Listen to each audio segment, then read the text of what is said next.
Olá, pessoal! Depois que a gente já estudou tudo sobre sistemas de coordenadas, projeções cartográficas, nós iremos falar um pouquinho agora sobre algumas observações que são importantes que a gente tenha em mente quando a gente vai trabalhar, nos softwares SIGs. Então, a primeira observação que a gente deve fazer é com relação ao nosso local de estudo. Se o nosso local de estudo estiver em mais de um fuso ou zona, como nós vimos anteriormente lá no sistema de coordenadas, nessas projeções, então se esse local estiver em mais de um fuso ou zona, nós devemos utilizar coordenadas geográficas. Já se nossa área de estudo estiver em apenas um fuso, estiver no mesmo fuso, a gente vai utilizar o sistema de coordenadas planas, pois ele acaba sendo mais recomendado, ele é melhor para cálculos de distâncias e de áreas. Além disso, a gente sempre tem que observar, quando vai iniciar qualquer projeto em um SIG, os códigos EPSG.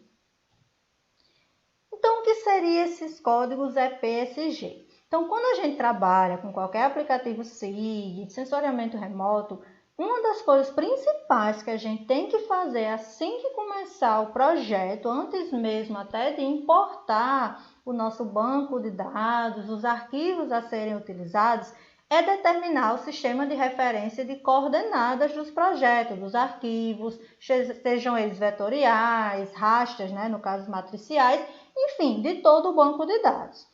Só que nem sempre é uma tarefa fácil, Muitas vezes a gente tem que definir qual é o elipsoide, o fuso, o hemisfério, além de outros parâmetros, e às vezes a gente ainda tem arquivos que estão em sistemas de referências diferentes.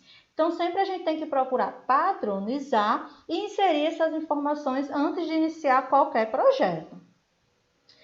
Pensando nisso, uma organização, um grupo de pesquisa petrolífera europeia, por isso que o nome do código, dos códigos é EPSG, eles sistematizaram os sistemas de referência de coordenadas, o SRC, de toda a superfície terrestre, de todo o planeta, através de códigos, chamados códigos EPSG.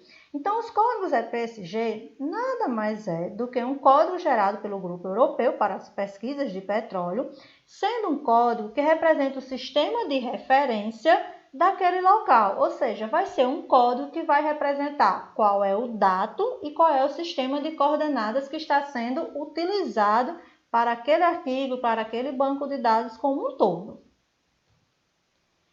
Isso significa que uma projeção de qualquer lugar do planeta pode ser identificada através desse código, através desse padrão EPSG.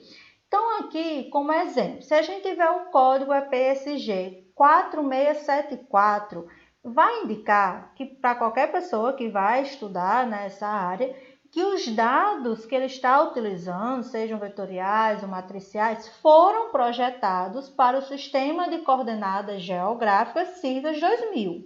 Então, esse código 4674 significa que eu estou utilizando arquivos no meu banco de dados com Sistema de Coordenadas Geográficas e com datum SIGAS 2000.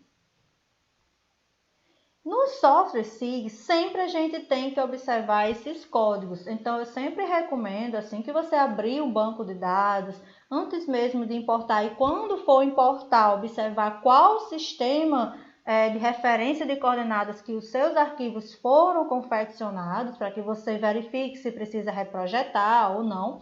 Então, a primeira coisa é verificar o código EPSG e a área de interesse que você quer mapear, se vai ser com um fuso ou vários fusos. Na tabelinha, dos códigos, os 4 primeiros códigos são referentes às coordenadas geográficas, ou seja, aquelas que estão em graus, minutos e segundos, como nós vimos em videoaula anterior. Se for para outros países, além do Brasil, sempre é recomendado consultar o site da empresa e do grupo que criou os códigos e ver qual o código mais adequado para aquele país de interesse. Então, novamente, nós temos lá diversos códigos e sempre eu vou analisar qual é o sistema de referência de coordenadas mais adequado para o meu banco de dados a partir da minha área de estudo. Então, aqui nós temos uma tabela, né, confeccionada aí pelo site ClickGel, onde foi feito um breve resumo sobre os principais sistemas de referência de coordenadas utilizados aí para o Brasil. Né? Então, tem mostrando aqui todo o Brasil, né, a questão dos fusos, as zonas em que ele se enquadra.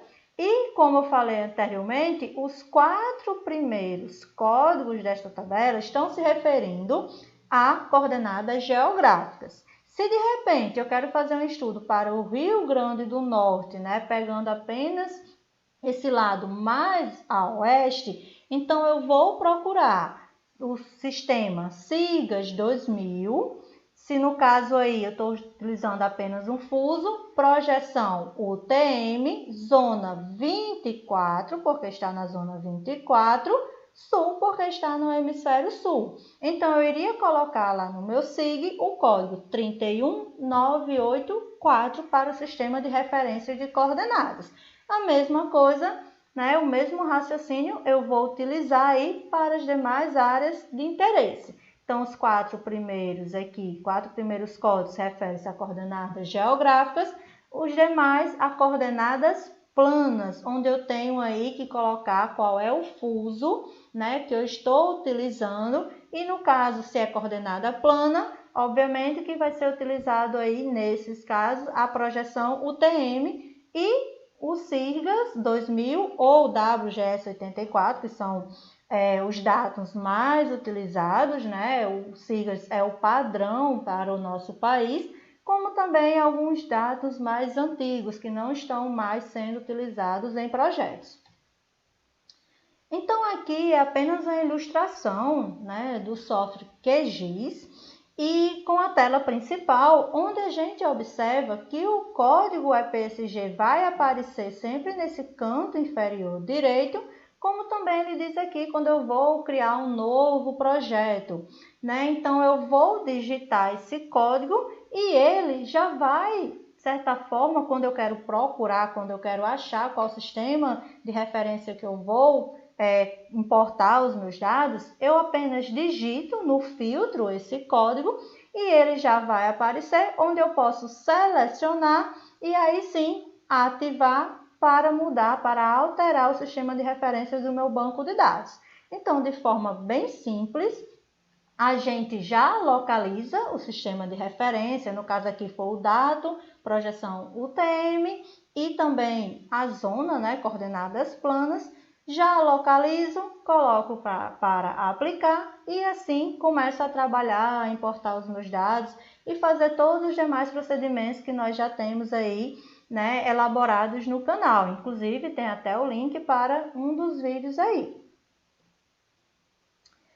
Então, era isso que eu tinha para mostrar nessa videoaula. Espero que tenha sido claro, que tenha ajudado nos estudos. Qualquer sugestão, qualquer dúvida, podem ser expostas abaixo nos comentários. E até os próximos vídeos aí da nossa disciplina.